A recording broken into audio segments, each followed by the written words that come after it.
Zechariah divides into four main sections. Part 1, the introduction and call to repentance. Part 2, 8 waking visions in one night. Part 3, 4 answers from God to the people. And Part 4, 2 burdens or oracles of Zechariah. We're now in the chapter, which places us in the second section of Zechariah, the third of 8 waking visions. Turn with me, if you will, to the second chapter of Zechariah, starting at verse 1, as we continue our investigation of this greatly neglected Semitic prophet. Then I raised my eyes and looked, and behold, a man with a measuring line in his hand. So I said, "Where are you going?" And he said to me, "To measure Jerusalem, to see what is its width and what is its length." The raising of Zechariah's eyes informs us a new vision is beginning. These aren't dreams at night. These are waking visions received direct from God, due to his special and rare privilege of being a chosen prophet of God. The average Christian today should not expect to be receiving this type of revelation from God. This type of revelation is only granted to a tiny fraction of a percentage of the followers of Yahweh. And the role of prophet was more important in an era when the full counsel of God was not yet complete. We have the incredible privilege of the entire 66 books of the Word of God freely available to us, especially in the West. We don't have the prophets coming to us today that Israel had over centuries, but we have the entire Bible. The limited part of the Bible Israel had was not widely available. The average family didn't have an entire Torah of their own. They would have been very wealthy just to have a single book of the Old Testament. And we have all 66 books. The ominous symbol of the measuring line symbolically indicates coming judgment on the thing being measured. Jerusalem had been recently judged with 70 years desolation. And with this measuring process, we have a dual prediction. Firstly, given the city was in a state of ruin and disrepair, the measuring line speaks in hope, the good news, the city will be rebuilt. But it's also prophesying, after rebuild, Jerusalem will be destroyed again, will be judged again. Jerusalem is a city that's been built, judged, destroyed repeatedly over the last 2,500 years. It's a city that's faced fierce judgment and fierce condemnation from God many times. The face of Jerusalem has been altered on countless occasions. It has grown, then contracted, then grown again. Walls built and knocked down, walls expanded, strengthened, then broken. It's been a city under constant change. In Revelation 11, John was also told to measure the temple, the altar, and the people who worship there. I think John was told to do this to have him understand this was a future temple and people unfamiliar to him. John would see it was the same, yet different. The temple size was different, the layout was different, the people were different.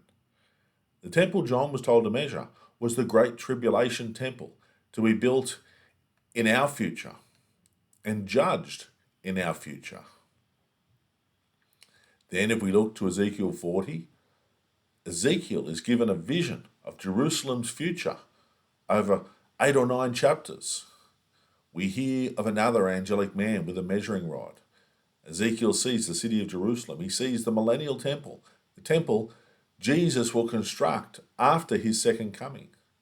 A massively expanded Jerusalem is envisaged. A massively expanded Temple Mount is pictured. A bigger temple is seen. Herod's Temple Mount, more or less the mount we have today, is 37 acres. What Ezekiel meticulously documents for us is a mount area 15 to 20 times larger than Herod's architectural wonder. Picture a square approximately a mile long and a mile wide. The size of what Ezekiel sees is stunning. But remember, the millennial people of the world will gather at this future temple. So the city and the mount needs to be many times and many multiples larger than the current day Temple Mount.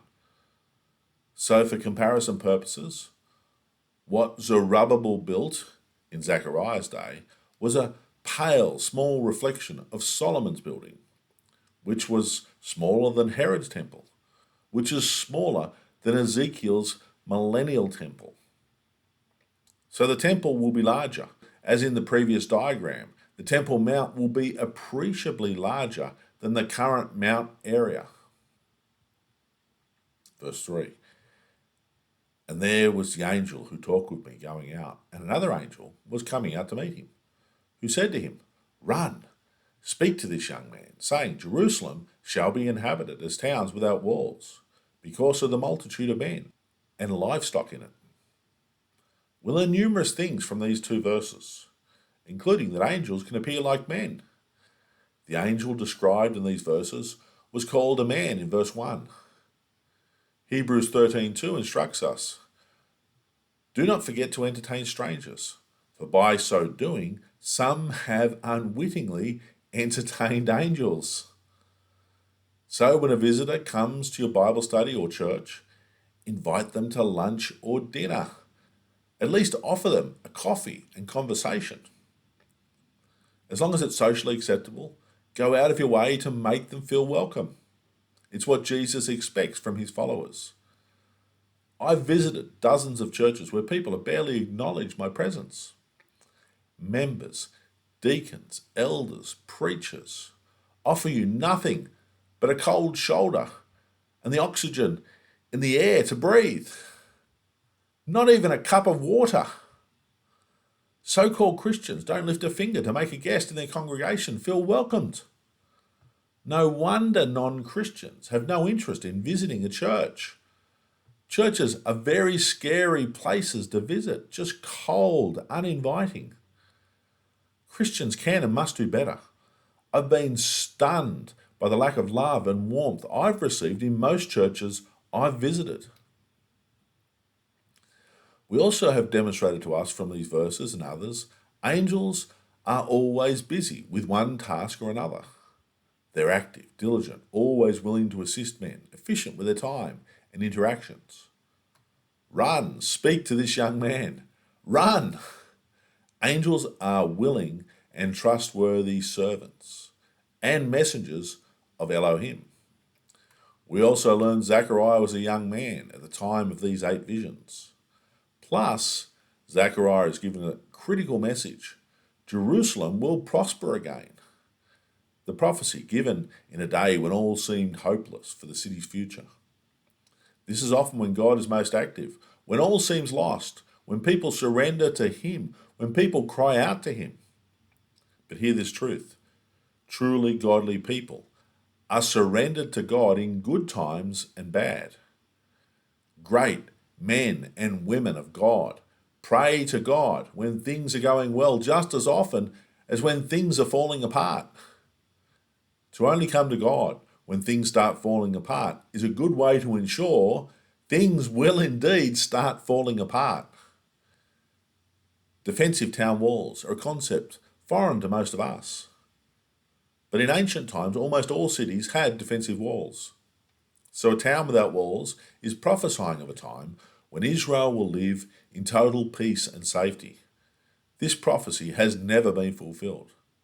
It awaits its fulfillment in the millennium, when Jesus rules the world from Jerusalem.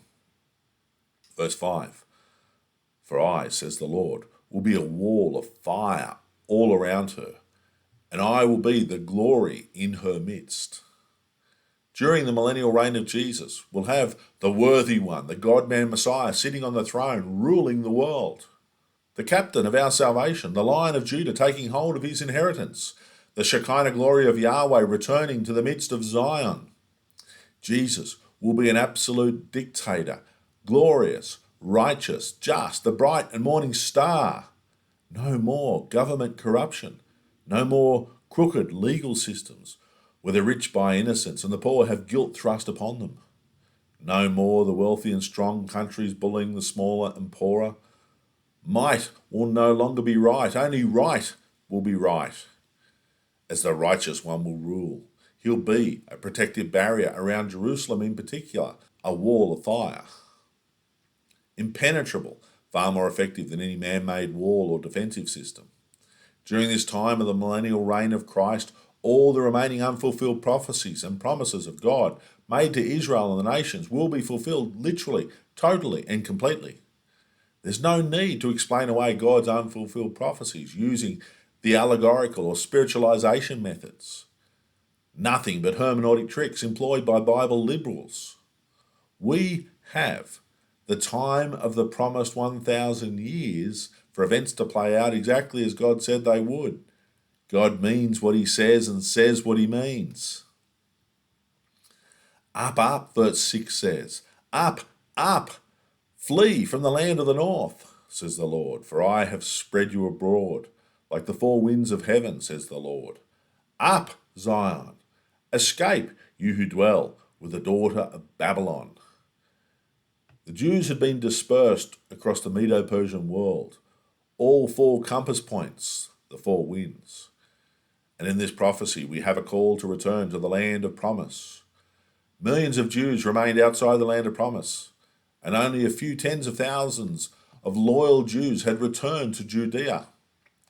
Get up, children of Israel, up, flee from the immoral lands of your oppressors. Come up to Zion. You're still dwelling with the ancestors of those who imprisoned and enslaved you, the Babylonians. It's time to escape and return back to the land of eternal promise. This was a message to the Jews of Zechariah's day. And hundreds of thousands of Jews would ultimately return to Israel in the following decades. But many stayed in exile and simply blended in with the Persians and Greeks and other pagan cultures that surrounded them, forgetting, abandoning their heritage and relationship with Yahweh in a gradual process over decades and generations. I think this is also a message to the Jews in the future at the end of the time of Jacob's trouble. God will command another call to return, and all Israel will respond this time and come to Zion at Messiah's beckoning. There's also a very practical application for us Gentile Christ followers living in the 21st century with this call to return. Just as the Jews spent many lost years living out of the land of promise, away from their temple worship, away from God, living amongst sinful, evil, godless people who didn't worship Yahweh. Sometimes Christians can find themselves living prodigal lives, living in the pig pen of society, mixing with the godless, being influenced to degrade their Christ-like standards, compromising what they know to be right, wasting the precious few short years we have to live on this earth and serve our Lord. Like godly Lot, who lived amongst the filthy sodomites, and his righteous soul was vexed. Sometimes Christians venture far into the world and lose their sense of direction for a time. But if you've been born again, you'll never be happy in the world. The Spirit of God will call you and burden your heart. Up, flee, Christian brothers and sisters living with the daughter of Babylon. Babylon is the Bible symbol of all defiance of God, all false religion, all sinful living, all rebellion against the one and only creator of space, matter, time, and energy. Jesus can restore you the years that the locusts have eaten. He can bless you such that the lost years were as if they never happened. Maybe God is calling you today. Up, return to Jesus, flee from Babylon. Get back on his path. Get on your knees and confess your waywardness to him today. Live a holy life before a holy God. And may God richly bless you in your walk with the Lord. Amen.